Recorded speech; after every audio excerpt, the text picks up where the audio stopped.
evening, ladies and gentlemen, up and down the Pacific Coast.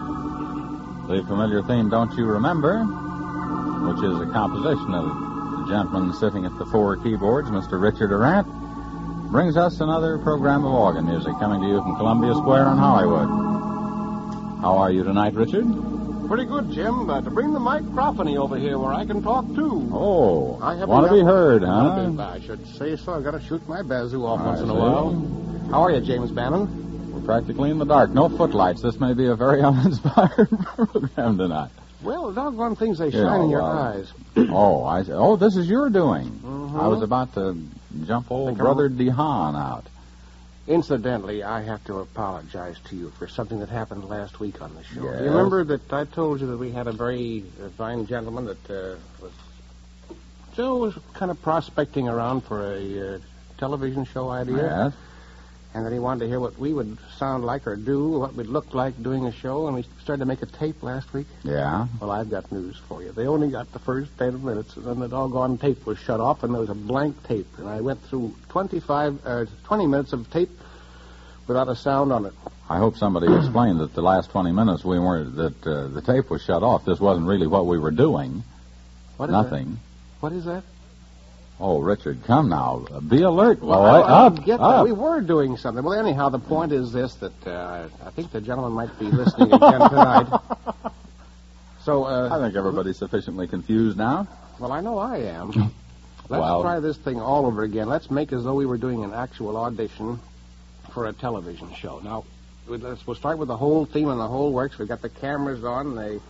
We've been sweating it. And we've been sweating it out under the bright lights. And you're all laid away in very doggy attire, and I'm all laid away. So we'll start the theme. Let's leave my doggy attire out of this. All right.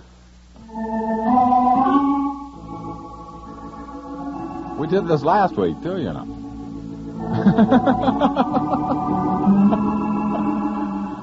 They're going to think it's a format.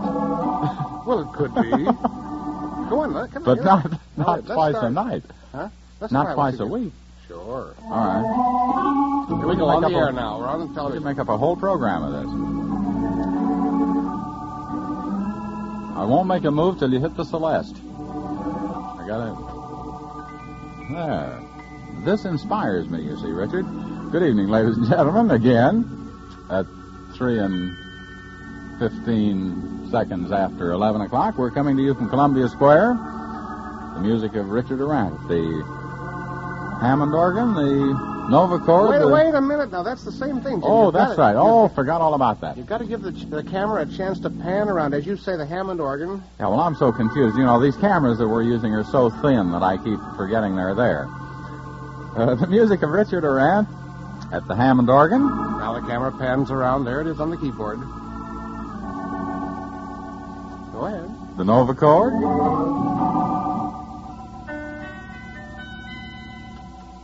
The piano, and the Celeste.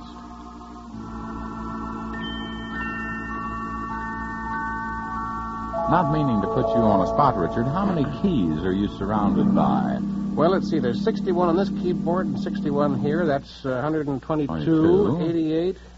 It's 210. 210. Aha. And I don't know how. Always say things like that slow in case I find myself there. About 70 some odd there. That would be about 300 and something there. Say, that's a lot of keys. And then, of course, I got the old pedal keyboard that we use for the organ. Oh, yes.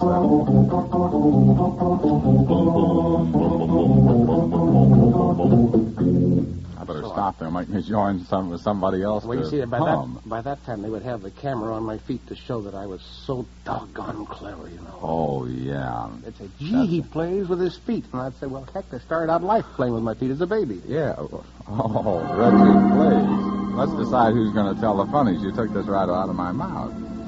Your feet? No. Oh. At the risk of having to ad-lib for 25 minutes, go hang your head in the corner. Yes, sir. Hello. Well, I'm going to go ahead and play a number here, Jim, while you say goodbye to your son out there.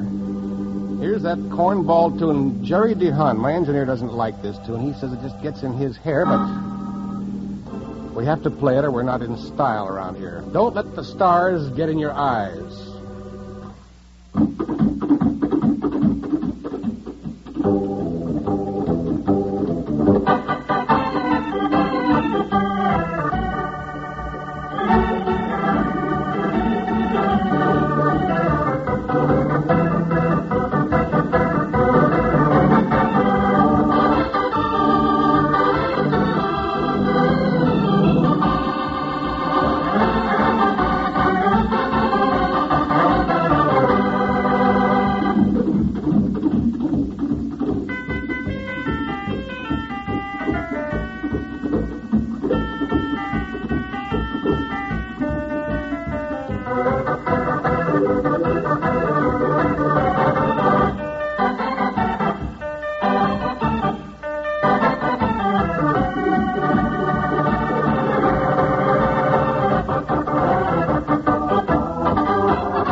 Now that's out of the way, I can relax.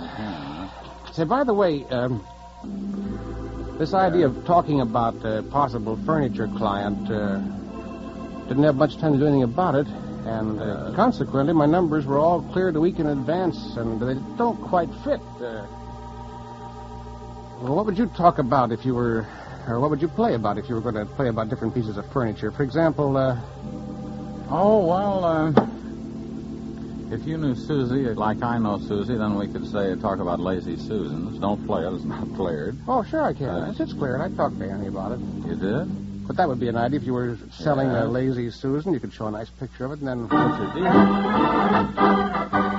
And then you'd have to have Eddie Cantor sitting on top of the Lazy Susan spinning around.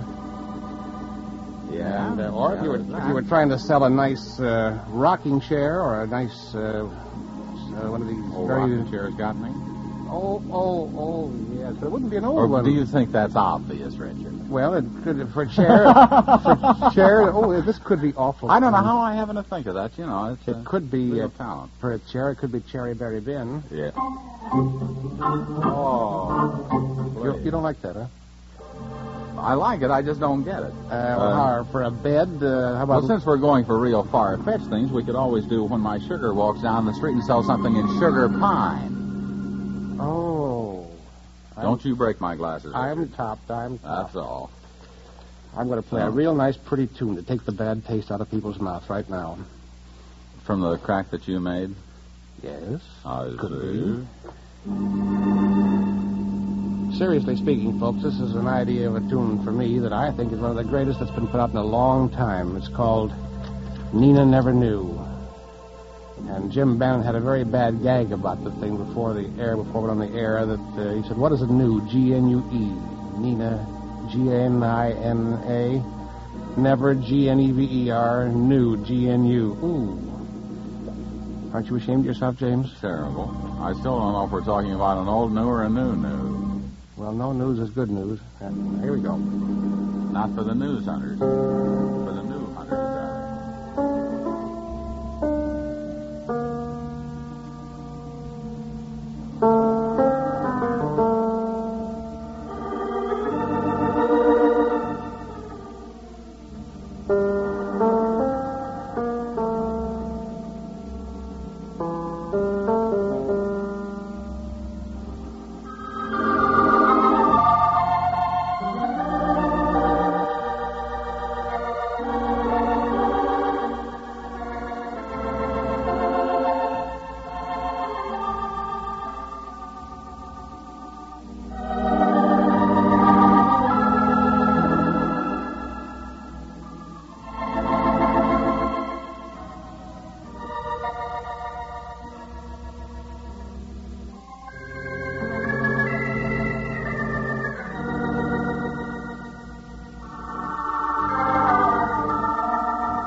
As I started to play this number, I commented what a beautiful song I thought this was. Now, as you folks know, I don't sing, but I would like to talk the lyrics of this song. Let you get an idea of a really beautiful lyric. It's a very dainty song.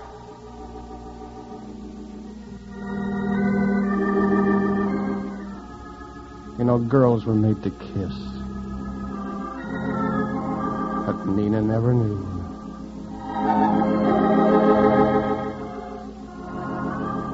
Why, girls were born for this.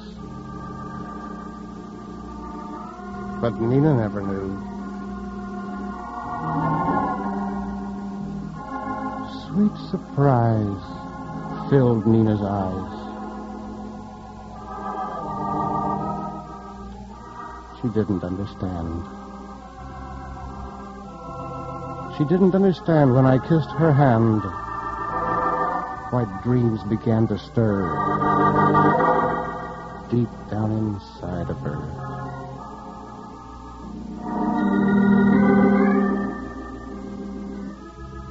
Why, when I whispered things that Nina never heard,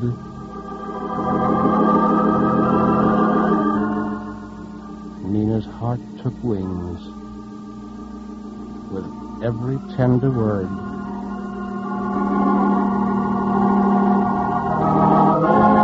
And suddenly, she clung to me. She learned to love somehow. And I'm so glad. So glad that Nina never knew. Till now.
Well, have I sold you on the tune, Jim?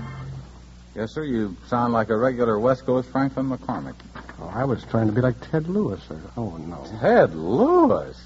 Is everybody happy? Oh, stop, Richard. All right. Who's this Franklin McCormick? Oh, are you kidding?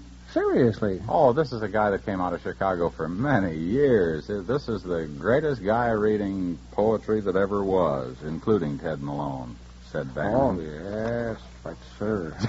The flood of protest is now starting. Well, no, McCormick is real great. I had the pleasure of seeing him last year. I hadn't seen him for years and years, and I saw him last year when I was in Chicago for so long. Say, by the way, how'd you make out with your house during this last 2 windstorms we had? Did you have any trouble out there where you live? No, we caught it. Brother, there isn't a television or a radio antenna within 5 miles of my house. Well, I walked in one day, and my 6-year-old daughter was sitting there, and she said, Jim, this picture is jumping around, and I got read off real good. It was my personal responsibility that the picture was jumping around. So, old Jim, I got in back of the set and fixed it so the picture didn't jump around. It didn't even jump on the tube. You had no picture. No television. Practically had no daughter. Well, up around my neighborhood, the trees were blowing down at a great rate, and one poor devil, I saw his car. He'd parked under a nice big oak tree down here, and it was at least 35 or 40 feet in diameter, and that thing just went collapsing. Back seat full of acorns, huh? No, the whole front of the car just flattened right down. He had a low underslung car now. Of course, it won't run or anything like that, but it's... Well? Let's see. Where's the list here? The list here? Mm-hmm. Nina never knew that's off the list. Yes, don't let the stars get in your eyes. I don't want to play Bacoa. I've got Deep Purple, Tiger Rag. Incidentally, speaking of furniture, another idea we could work on if we were sponsored by a furniture outfit. It's corny also, but you could always make some very nice allusions to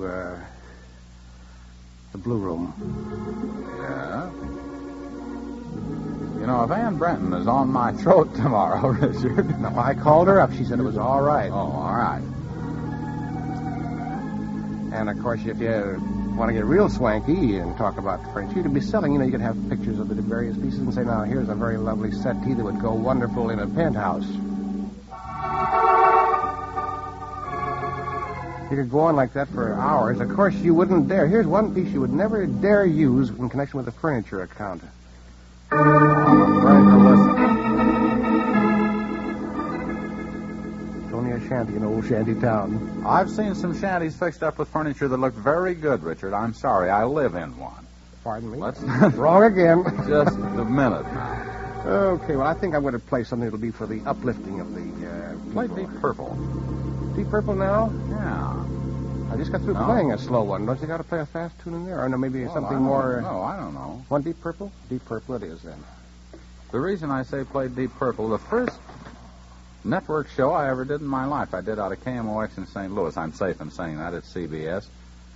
And old Brother Dunstetter was the organist there. And this was, I remember, the first tune on the whole shebang. When I was... let's see. I'm 38. Yes, Mr. Benny? No, he's 39. He's 39 now. I had an awful time getting to 38, as a matter of fact. Waited quite a while. But, no, it's been a couple of years ago when I was in my 20s. Well, son, I tell you. Yes, wasn't this Eddie's theme back there? We're through lying to each other. Yeah, play the theme, That's right.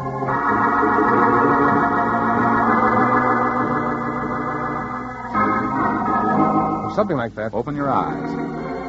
Did he write that tune? I think he did. No, he wrote a tune that he substituted for it, which was very similar to it when the big deal came on and BMI came into existence. When the ASCAP business was... ASCAP, yes. How well I remember that. And BMI came into existence, and Eddie wrote a tune which was very similar to it. I lost a very beautiful song that... during that ASCAP BMI war, Henry Buzzy was playing a tune that I wrote called It Serves Me Right. And he made a Decca record of it. And Dorothy Lamour sang it on the Kraft Music Hall. And then all of a sudden, whap, along came this ASCAP war. And because he belonged to ASCAP, nothing could be played for them. And the tune was just murdered, that's all. Well, Deep Purple it is.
Thank you, Richard. Yes, sir. Thank you, Jim, for listening.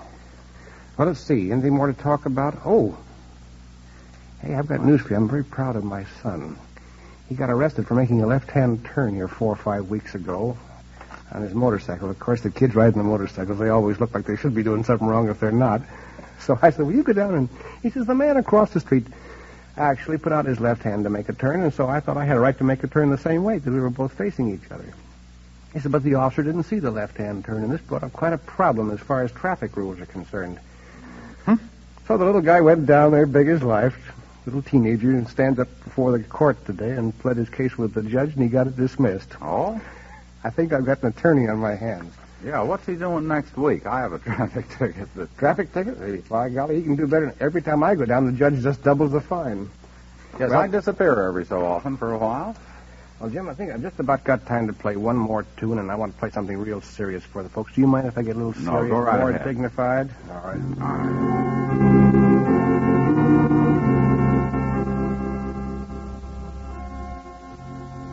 Did I bring my missile?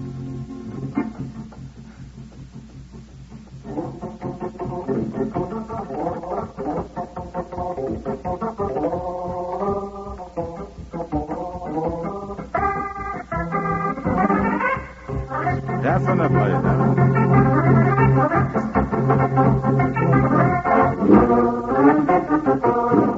Look, those tigers looking you in the eye. They're pretty serious.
Gestures and hit the mic.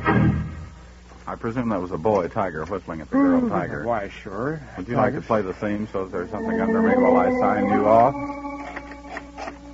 Well, ladies and gentlemen, this has been the music and conversation of Richard Aurandt. And Jim Bannon. By Jim Bannon. Jerry DeHaan in engineering. Well, he hasn't had much to say that we could hear at any rate. He's left the talk back alone tonight. We've come to you from Columbia Square. We'll be back tomorrow night. Right. This is the CBS Radio Network.